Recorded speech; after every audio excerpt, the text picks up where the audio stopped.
Yang kami hormati para kepala dan guru TK yang berada di wilayah Bugis Maripari. Assalamualaikum warahmatullahi wabarakatuh. Waalaikumsalam warahmatullahi wabarakatuh. Selamat siang dan salam sejahtera bagi kita semua. Puji syukur marilah senantiasa kita panjatkan kehadirat Allah Subhanahu wa taala karena berkat rahmat dan hidayahnya pada siang hari ini kita dapat berkumpul pada acara aksi nyata CGP Angkatan 7 sosialisasi praktik baik budaya positif di Taman Kanak-kanak hari Selasa tanggal 24 Januari 2023. Ibu-ibu semua yang kami muliakan, untuk mengawali acara pada siang hari ini, marilah kita bersama-sama membacakan basmalah. Bismillahirrahmanirrahim. Sebelum ke acara inti, izinkan saya selaku pembawa acara sekaligus kepala sekolah di TK Islam Taufik, tempat Ibu Titin bertugas, untuk memberikan sedikit kata-kata. Saya merasa bersyukur, merasa bangga dan sangat senang sekali dengan adanya salah satu guru kami ada yang lolos mengikuti program guru penggerak, yaitu Ibu Titin Umayyah SPD. Harapannya semoga dapat berpengaruh, berdampak positif terhadap sekolah, peserta didik, juga teman-teman guru sejawat, dan betul-betul berdampak positif terhadap sistem pendidikan khususnya di TK Islam Taufik, umumnya di masyarakat atau di dunia pendidikan di Kabupaten Bogor. Amin ya rabbal alamin. Mudah-mudahan Ibu Titin selalu diberikan kesehatan, diberikan kelancaran dalam setiap mengikuti pendidikan, dan bisa mengeluarkan ilmu juga praktek yang didapat selama mengikuti program guru penggerak.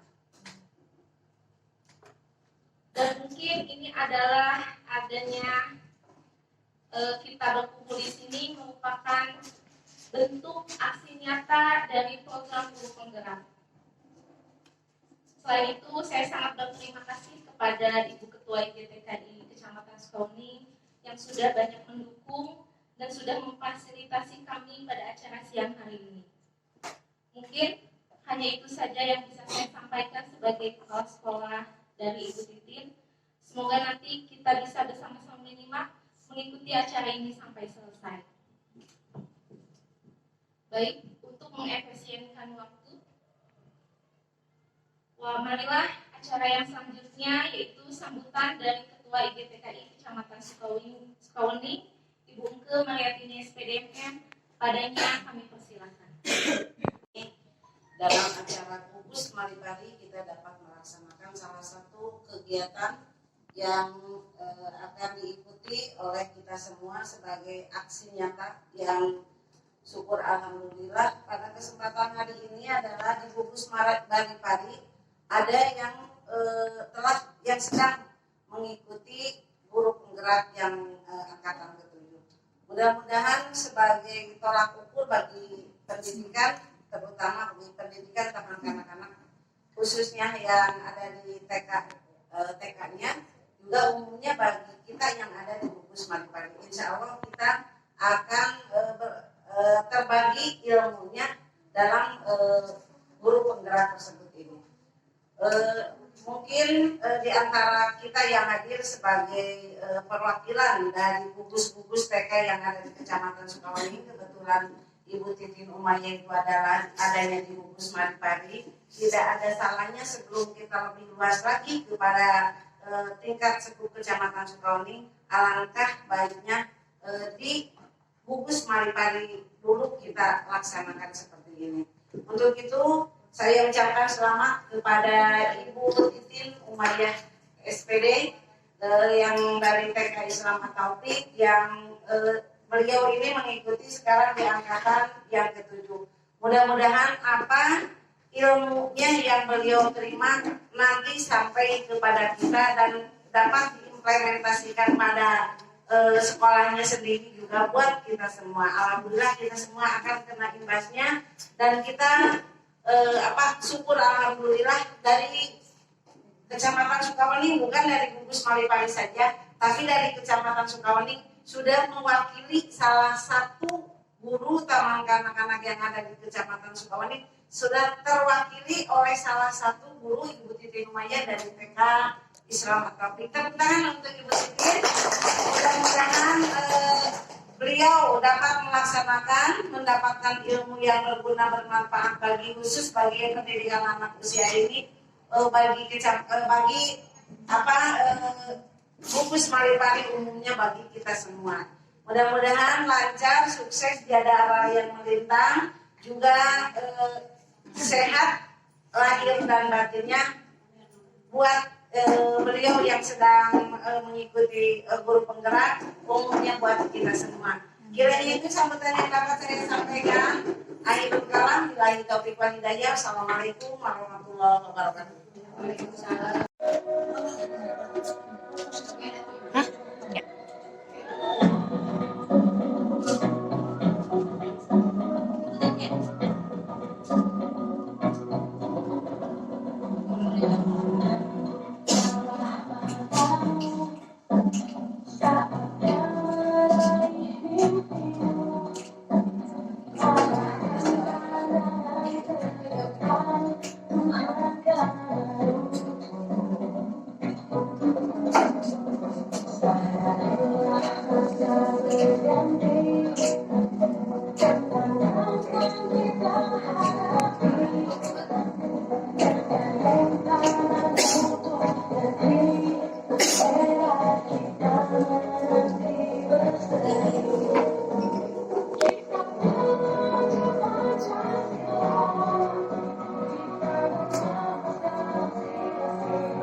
Budaya menurut Kanceraminingrat 2101 kebudayaan dengan kata dasar budaya mendefinisikan budaya sebagai daya budi yang berupa cipta, karsa, dan rasa.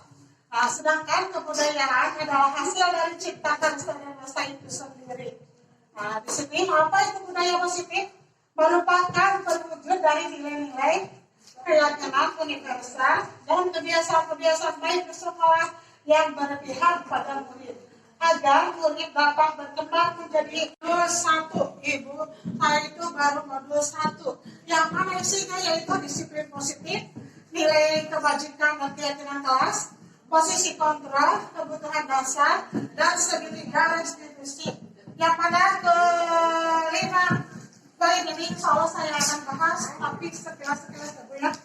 Nah, disiplin positif sebagai bentuk kontrol diri, yaitu belajar untuk kontrol diri agar dapat mencapai suatu tujuan, yaitu mengacu pada nilai-nilai kebajikan universal dan memiliki motivasi intrinsik bukan ekstrinsik. Kedua, nilai kebajikan dan keyakinan kelas. Nilai-nilai kebajikan adalah sifat positif manusia yang merupakan tujuan mulia yang ingin dicapai sebagai individu dari menjadi fondasi dari keyakinan sekolah atau keyakinan kelas yang disepakati seluruh warga sekolah. Yang ketiga, nah di sini 3 posisi kontrol, yaitu posisi kontrol penghukum, pembuat merasa bersalah, pemantau, manajer. Di sini nanti dibahas kita itu mempunyai 5 posisi kontrol. Nah di sini kita itu mempunyai yang kontrol yang mana yang kita sering lakukan kepada anak didik kita. Nah yang keempat, kebutuhan dasar. Kebutuhan dasar manusia yaitu bertahan hidup, kasih sayang dan rasa diterima, penguasaan, kebebasan dan kesenangan. Ini adalah kebutuhan hidup dasar manusia mempunyai 5. Nah, yang ini yang terakhir, segitiga restitusi. Segitiga restitusi itu memecahkan kasus-kasus yang ada di sekolah anak didik kita. Kita akan berusaha memecahkan kasus dengan segitiga restitusi yang mana menstabilkan identitas validasi tindakan yang salah, menanyakan keyakinan, yaitu namun segitiga restitusi. Sang murid untuk berbuat sesuatu jikalau murid tersebut memilih untuk tidak melakukannya, walaupun tampaknya guru sedang mengontrol perilaku murid. Hal demikian terjadi karena murid sedang mengizinkan dirinya dikontrol. Saat itu bentuk kontrol guru menjadi kebutuhan dasar yang dipilih murid tersebut. Teori kontrol menyatakan bahwa semua perilaku memiliki tujuan, bahkan terhadap perilaku yang tidak disukai. Oke, itu adalah posisi kontrol. Sekarang coba kita berpasangan. Berpasangan. Coba tangannya di kepala. Bayangkan berpasangan. Bayangkan sama teman-temannya.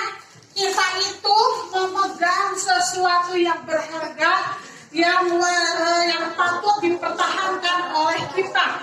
Nah, terus satu orang yang merayu. Siapa yang mau rayu? Coba tangan yang satu mengepalkan tangan, yang satu dikepalkan tangannya, yang satu merayu. Bagaimana tangan itu bisa terbuka? Apakah kena rayuan atau tetap dipegang tangan di sini? Ibu Mujija. Coba Bu Sani, bayangkan Bu Sani itu yang dipegang itu sesuatu yang berharga. Coba Bu Ajija merayu, merayu supaya kepalan tangan itu terbuka. Coba. Sudah. Coba Ibu Sani, apakah sesuatu yang berharga itu akan diberikan kepada Ibu Ajija? Tidak. Nah, kenapa alasannya? Ya karena yang namanya berharga gitu ya, yang pastinya itu penting gitu berharga, itu harus dipertahankan yang berharga itu. Dipertahankan, harus diperjuangkan untuk memilikinya terus. Harus dipertahankan, harus diperjuangkan. Nah, di sini ibu-ibu bisa memperhatikan di sini posisi apa yang memegang posisi kontrol tersebut. Wajibnya apa Bu Sani? Ya, yang memegang di kontrol kita itu yaitu diri kita sendiri. Kita tidak bisa mengontrol orang lain, tapi kita yang memegang kontrol sendiri. Seperti itu ya, diibaratkan seperti itu. Lanjut. Nah, di sini ilusi bahwa kritik dan membuat orang merasa bersalah dapat menguatkan karakter. Menggunakan kritik dan rasa bersalah untuk mengontrol murid menuju pada identitas gagal. Mereka belajar untuk merasa buruk tentang diri mereka, mengembangkan dialog diri yang negatif.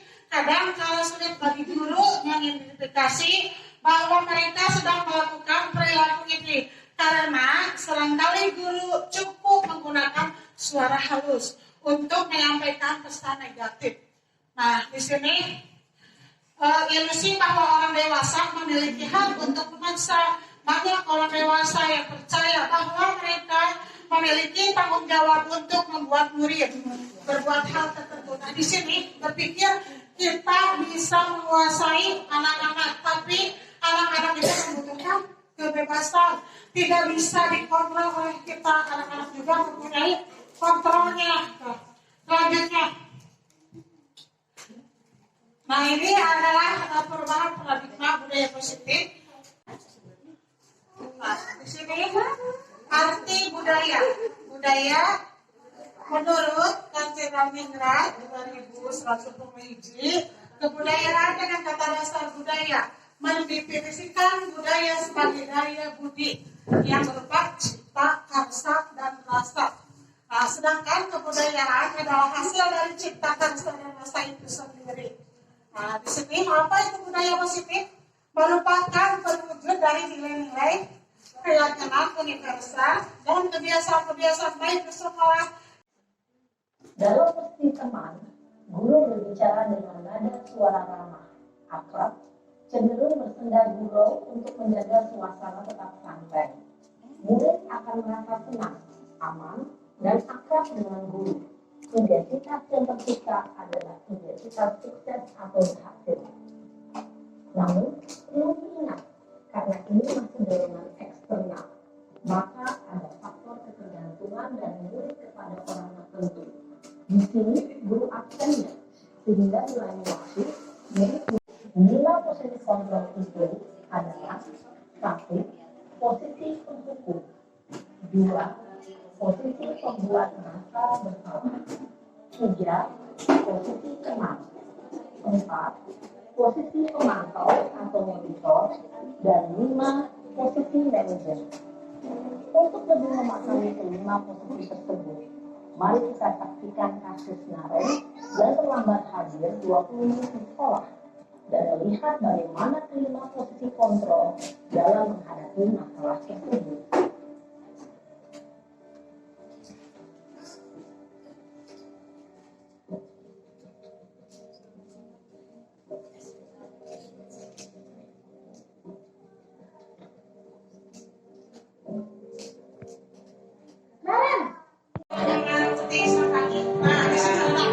Mungkin bisa dicoba di sekolahnya. Jadi harus dipakai.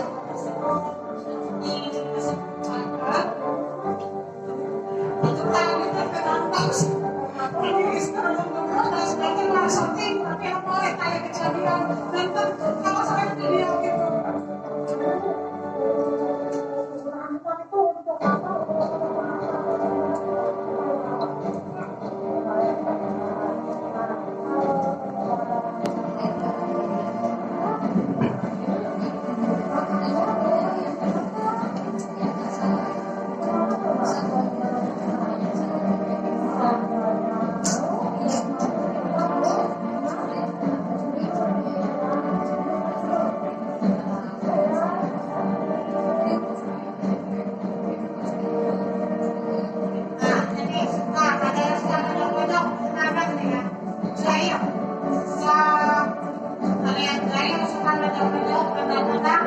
Ini kejadian spontan.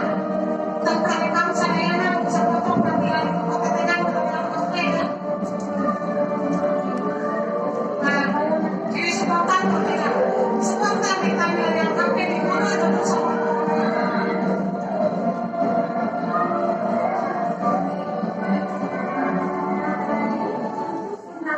Ini tersangkanya ada Yusuf.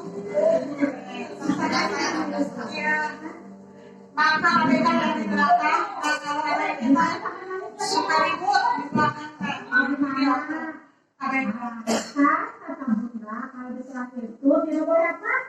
Tidak boleh makan minumnya. Sama orang. Bapak nggak tahu gitu.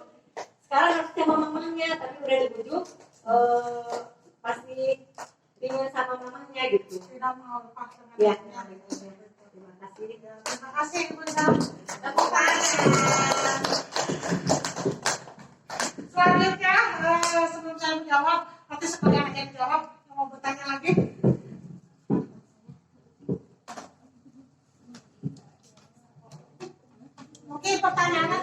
kasus-kasus ya.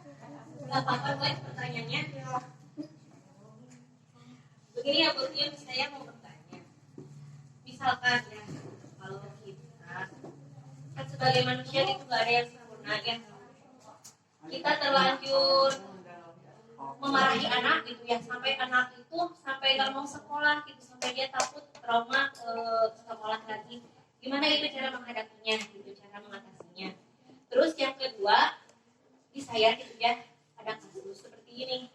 Jadi anak teh selalu berkata jorok ya. Ya kalau diungkapin ya nggak keluar gitu ya. Oh, sebenarnya. Tahu gitu ya. Terus dia tuh suka nyium temannya yang sama jenis gitu. Gitu.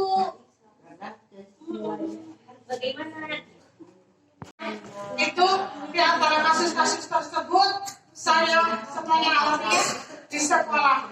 Yang pertama dari pertanyaan kita, bagaimana agar anak tersebut lepas dari ibunya.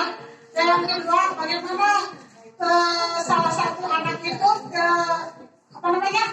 berteman, tapi temannya itu jangan diambil oleh orang lain. Itu saya juga punya seperti itu di sekolah. Yang kasus bisa dipasangnya nanti pemecahannya. Ibu Yulisani itu kasus yang pertama yang pertama itu suka berkata jorok dan suka mencium sesama jenis ya. Itu juga sama ya, di saya juga ada. Yang keempat itu pertanyaannya apa? Lupa kayak Trauma gitu. Trauma dengan bentakan. Nah, yang kasus Ibu Ida mungkin sekolah saya yang dialami seperti itu Bu. Tidak mau lepas, nangis, kejar ya. Tapi alhamdulillah itu adalah anak usia kelas TK A, kelompok A. Tapi alhamdulillah bunda-bunda kelas itu kesabarannya luar biasa ya. Bunda Seti, Bunda Rudi, dan Bunda Risa itu bisa menangani anak itu. Alhamdulillah pas masuk awal ajaran baru tidak ada anak yang ditunggu di kelas. Cara penanganannya gimana? Mungkin anak itu belum merasa aman dengan kita, dengan lingkungan sekitarnya belum aman, belum nyaman. Nah itu bisa melalui pendekatan. Nah nanti bisa berkata lembut kepada anak itu. Alhamdulillah benar ya, berhasil. Malah itu pindahan dari TK Cipanas. Anjing dia di sekolah udah 1 tahun selalu duduk sama ibunya di kelas. Ibunya ikut belajar sampai akhirnya dipindahkan ke TK Selama Taufik. Alhamdulillah 1 minggu itu, tapi diterapi juga itu ya. Diterapi yaitu perlahan-lahan orang tua sedang duduk di bangku bergeser ke bawah, bergeser ke pintu, akhirnya orang tua itu di kaca lihat supaya anaknya tidak nangis. Perlahan-lahan itu akhirnya anak itu bisa terlepas. Kasih pengertian saja ya. Mungkin itu adalah yang tadi yang dibahas.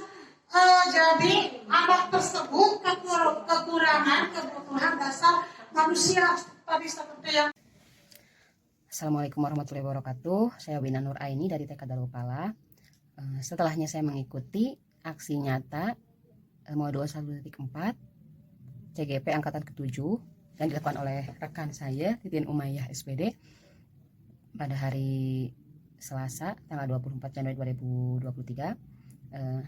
Saya mengetahui tentang bagaimana konsep-konsep atau inti dari modul 1.4, diantaranya tentang disiplin positif, teori kontrol, teori motivasi, hukuman dan penghargaan, posisi kontrol guru harus seperti apa, kemudian kebutuhan dasar manusia, keyakinan kelas, dan segitiga restitusi. Kemudian posisi kontrol guru yang biasa saya lakukan di sekolah adalah posisi kontrol sebagai teman. Nah, dengan mengikuti kegiatan ini, saya lebih banyak mengetahui posisi kontrol seperti apa, yang banyak macamnya. Diantaranya, saya bisa mencoba dengan posisi kontrol sebagai manajer atau posisi kontrol sebagai monitor, seperti itu. Demikian.